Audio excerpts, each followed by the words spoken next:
Sur une soixantaine de clavecins que le musée conserve, 19 sont présentés, 19 clavecins et épinettes en fait. Les épinettes étant de la même famille que le clavecin, avec le même système en fait, de mécanisme.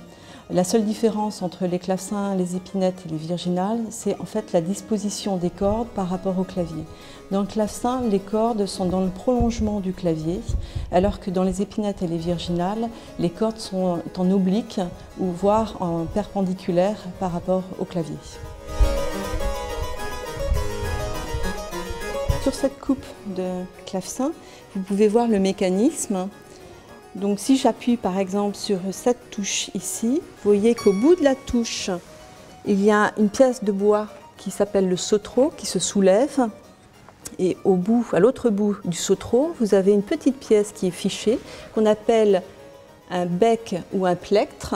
Et c'est cette petite pièce qui est en fait composée d'un morceau de plume d'oiseau qui vient pincer la corde.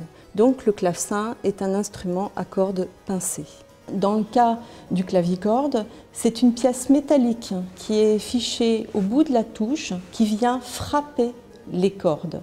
Donc vous avez la séparation entre un système mécanique à cordes pincées et un système à cordes frappées. Dans le cas des pianos, vous retrouvez ce système de cordes frappées, comme finalement dans le clavicorde.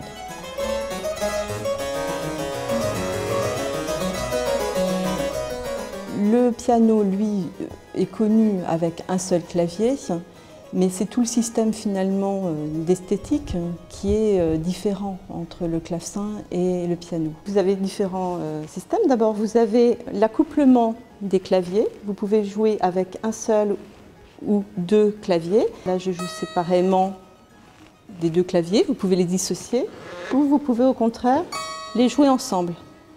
Vous avez aussi un autre système pour sélectionner les jeux. Vous avez des manettes sur cette coupe-là, sur le côté, et qui vont vous permettre de sélectionner le jeu de 8 pieds, de 4 pieds ou autre jeu s'il y a davantage de jeux sur le clavecin.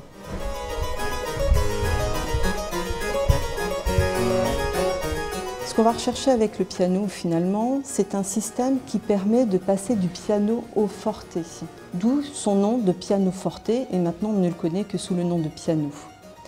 Avec le clavecin, on rajoute finalement des plans sonores qui vont vous permettre d'avoir des différences d'intensité, mais vous ne pouvez pas au départ, en tout cas, passer du piano au forte. Au fur et à mesure du XVIIIe siècle, on voit bien que la recherche esthétique va porter moins sur justement ce système de paliers que sur une recherche d'intensité et de nuances dans le jeu.